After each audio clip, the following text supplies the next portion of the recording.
Thank you.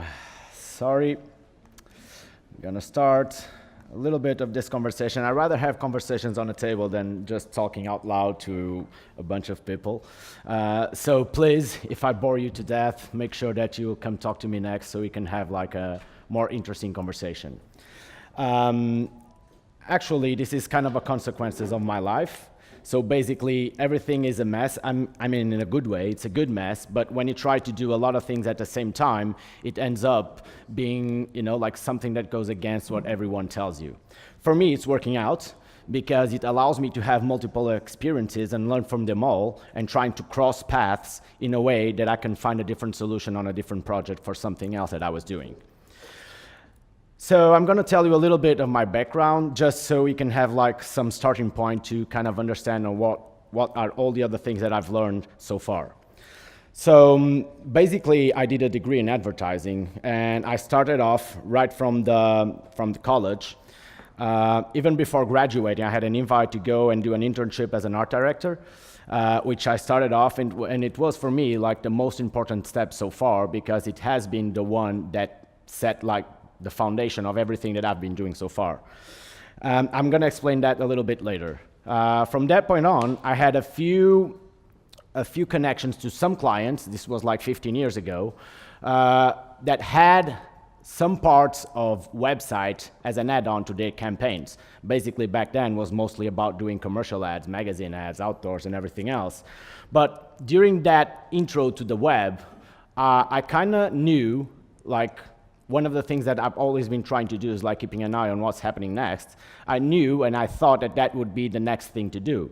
And I really enjoyed it. So I quitted my internship and I ended up doing a course on multimedia production to get something going on. And this landed me my first job as a web designer on a web agency.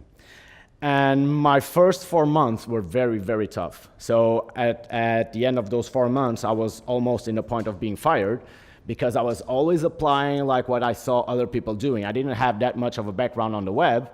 I only had like my degree in advertising, the work I've done there, and the internship as an art director. And things started playing out really bad for me. I wasn't able to perform. I was outperforming. All the other designers were doing good stuff, and I could not achieve what I was supposed to do.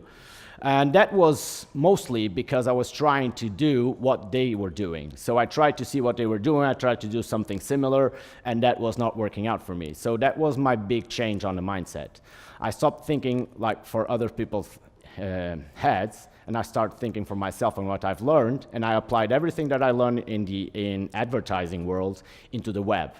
And this started playing out a little bit better for me. So I spent there 4 years, and after 4 years, another thing came into my mind when we were thinking about, I was designing websites for others. I was doing work for clients. I learned a lot, especially on the client-based relationship. But I started thinking, what about doing a website for myself that could turn into a service and probably a business? And this was the major shift. So I gathered a few people from that company and we bailed, we quitted our jobs, and we founded our first company where we delivered software as a service. So basically, we did a first product for ourselves that was on a monthly subscription base. And we were hoping that that would be like the next big thing. So it worked while we were doing the product. It was awesome. We had a lot of ideas. We capitalized everything, turned that into a real product, and then day one starts. And this is where things get messy. So the same thing as, I don't know, with a store. If you open up a store, you can have the best product, the best store, but you need people to come in. So we faced a little bit of issues there when trying to get traction. So we decided to do a second product, a software as a service, decided to do a third, thinking if we cannot get 10,000, we can get 3,000 on several different projects. That obviously didn't work out as well. It was a business. It wasn't a profitable business because we were far too many. And it was a time where people didn't talk about startups, so we didn't have kind of a clue on how a company should be built. So we thought the more people we have, more heads we have, the better this will be. It was a wrong choice. But with that, it was clear to all of us that we needed to start thinking about other stuff. And for myself, and I started to think on, instead of doing things for others, how I could do some things for myself, and trying to fix things that didn't work for me. And as an example of that, as an amateur surfing, lousy surfer, I had an issue that I couldn't find any app that would give me all the info that I needed to decide if I could go surfing or not on a short period of time. So I started designing my own app, and I just published it online, and it got a little bit of virality to it. A lot of people responding and saying, this is a good thing, you should go on and do this and develop this. And I had a guy from New Zealand that contacted me saying he wanted to develop it with me. What happened then was we developed the app, we had a forecaster provider, and we released this app for free. So then again, no business, because I was doing something else. I didn't have to worry too much about making a profit out of it. And on the other side, talking about aggregating information as well, with the other people from This Much Better, we also did another app that was aggregating information, in this particular case, news, which we also delivered for free without a business model, and it had huge traction as well. But at the end, both of them have the same issue: you cannot make a living out of it. But that does not mean it was not a success, because we learned a lot of it from it. We learned that timing is a crucial thing when you are in this kind of business. So I ended up moving a few slides ahead, and I'm now talking about a roller coaster. So this has happened because, as a consequence of all this work and all these companies that happen and projects, I started getting a little bit of requests to do a little bit of design work. And this took me to found my own company on doing projects for others. But one of the things that I've learned was I could not only work for other people. I needed to have things for myself, and I brought Breeze into the company as well. And with all this information, the only thing that I could learn, and the things that I truly believe, is that you need to do things that you think that add value, but you need to make them work. You know, it's not for us, for ourselves as designers. It's very easy to think on doing pretty stuff, putting it online on Dribbble, on Behance, and everywhere else, and think, oh, I'm just an awesome designer. Everyone liked my post. Everyone thinks I'm doing great. But if you end up having a portfolio without any actual work or proper services that provide any kind of value, you end up with an empty hand. A beautiful portfolio, but an empty hand, because nothing that you have done had any kind of consequence. And obviously, I want you to take this very lightly, because I'm talking about myself. I'm not setting myself as an example, or nothing even close to that. I'm just talking a little bit of what worked for me. And this is one of the main things that I think that I have to share with you. It's just making cool stuff is not what it matters. It matters doing things that actually work and provide value. And this is what brings us here. My main theme for this talk is designing for business. Not business design as a methodology or any kind of methodologies. That's a whole different kind of talk, which we could have. It's not going to be a pleasant talk, but it could happen. I'm not even going to talk about softwares or anything else, but I'm talking about business design. Designing for business, sorry. It's driven for business. So you need to design and have a clear focus on what you want to do and what you want to achieve. So basically, you need to take the selfish part out of yourself as a designer, which I know is tough. I'm a designer as well. And start thinking on others. And nowadays, this is the stage that we are at. People ask a lot more of a designer than just designing stuff. You know, you need to understand a little bit about how to do the copy yourself. You need to understand a little bit about business models, about what gets traction into a service product that you are designing, how you can increase the possibility of having more people without having to have huge marketing budgets or anything else. And we're going to talk about several little things that I've been doing that has been kind of working out. As Marco was saying, right now as a status update, and that's why I was apologizing for the mess, my life is like this. I'm always talking about things in circles, and I always end up going back and forth. The thing is that, now I got lost. Okay. People are asking a lot more from a designer. You know, you cannot just be the end guy that people go there and say, okay, everything is done, now just paint it and do a proper job. You need to be on all stages of a product if you want to be able to continue on the demand that now people are asking for as designers. You know, you need to understand a lot. You need to know what a business model is. You need to know what a failure is and what a success is. And by just posting things online and having pretty paintings on the wall, that won't make the cut, honestly. Again, this is my point of view. Take it lightly. Again, like we're talking about, for me, it doesn't matter what kind of methodology you use, what kind of software you use. There are a lot of people here that know me that if we got into the software discussion, it would be a pretty weird one, because I'm still a true believer of a software that almost no one here knows about it. But let's not get into that. It just matters if you get the work done for the right reasons. It doesn't matter how or what kind of methodology you use or implement. In my particular case, I've worked with almost all softwares. I've worked with several different methodologies, and they are all different, adapted to several different projects, stages, sizes, everything else. So for me, this is the most important thing when you are designing for business. And let me just explain you quickly why. Because if you get this one right, everything else turns out to be as smooth as it can get. And this is because of my background in advertising. You know, my first approach when I started working was talking about developing concepts. And advertising is making sales. You know, that's why all of the things that I talk about are driven to sales, because, you know, that was my background. We were doing a campaign and we do it for a sole purpose. We need to sell this product. Concept design, if you get this right, it will get you 80% of your work done. And this is, and a lot of you can relate to this dribble, which is, you know, many of you must know. And for me, myself, I'm always on the first part. But when I get to the second part, you know, everything turns out to be pretty good. And that's usually when something and new challenging comes in. The second thing I want to talk to you about was something that I touched lightly before, which is the altruistic design.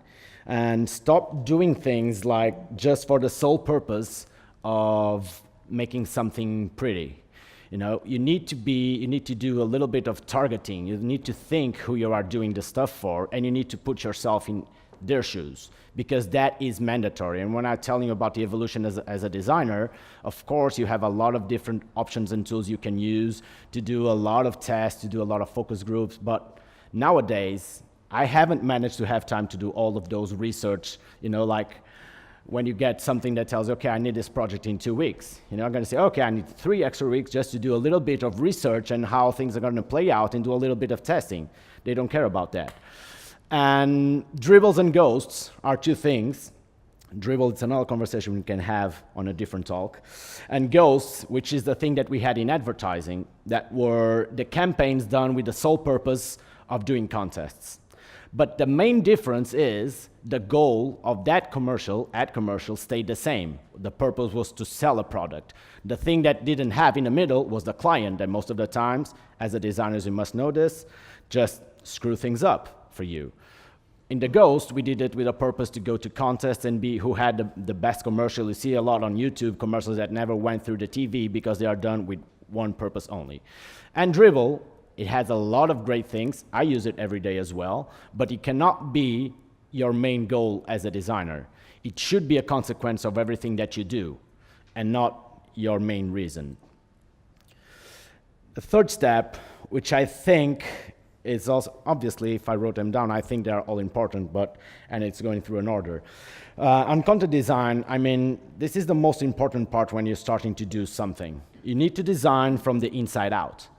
You know, you can, if you want a nice frame, you can buy it from IKEA, you can do, you know, whatever you want and paint it on the outside. If your content is shitty, you will never get a good product on that. So, you need to think about how you're gonna work from the content out. The other thing is the way you interact and make and have some kind of impact on the user. The invisible design is how you are able to affect the user without him noticing that. On on advertising, we had like the same kind of thing, which was, okay, you take this is for free, and in small letters say if you pay 20 grand in advance. But it's not that invisible design. It's the way that you turn the notifications into something useful for the user. Is when you talk about the interactions, when you think about transactions in the way that makes them feel right, and all is attached to the concept if you find your way to have a good one. Because if you find your way to have a good one, all this will be like clear out in front of you. You won't have to think about this that much. Do some stuff manually. And personality design. This is a little bit, again, with the trend design that we can see everywhere. I think, and also related to the concept, I think if you are able to put a little bit of yourself onto everything that you do, in the end, people will relate to that easily. You know, if people see a pretty thing, they will see a pretty thing, they say it is great, but if they somehow connect because it has some kind of emotion into it, people will remind you for a long time. And this is an important thing when you're talking about business, you know, because anyone else can you know, this happened to me and to us on 2 different stages where people took our apps and redesigned them and tried to release new apps based on what you do. The redesign was pretty, but it was just a redesign. You know, it still lacks all the people that are behind it and the way that you interact with your own users. And sometimes it means talking to themselves personally. You know, right now we have a lot of tools that allow you to automate almost everything and to not even have to worry about one thing. But that is when things go wrong, because if you're doing a business, then you need to be the one up front talking about it. You know, it was the same thing when all the public profile pages on Facebook ended up talking in the third person. You know, people always knew they were not talking to the guy they want to be talking, but that's how things ended up. So don't be afraid of doing some stuff manually. It's a lot of work, but it pays off. Accessorize. So this is related. It's a little bit different from everything that I talked about, but it's related to the concept as well. So basically, when you have something going on, you do a concept, you do everything that you want to do to your product or service, then it's time for you to accessorize a little bit on your product. And this means just releasing separate little elements that could turn that product with a cool add-on or something else that's cool and serves the user purpose. I can give you one example that it was done, for instance, for ASICs, that we were doing the kind of fitness workout conditioning programs for athletes that had injuries or need to recover, et cetera, et cetera, et cetera. But their main goal was fitness. And they had like a big marketing for campaigns, et cetera, et cetera, et cetera. On the talk, we say, okay, so why not we do a tool for the fitness guys, deliver them for free, and then try to leverage that into taking them to pay something else. You know, and we ended up doing like a small timer circuit for ASICs that gesture-based, you know, that had like a very simple and quick setup flow, and it ended up being like a good result for them because they would never be able to get 40, 50, 60,000 users coming in quickly without spending a lot of money.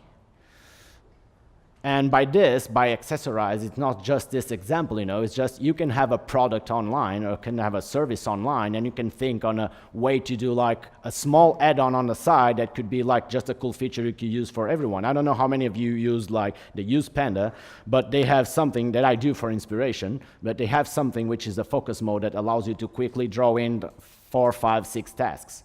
You know, it's like a small, very small feature not many of you noticed, but when you notice, you say, okay, this guy is thinking about me. You know, it's not just having something for traction to sell ads. Timing is crucial. Whenever you're thinking about releasing, this is something that you should plan ahead.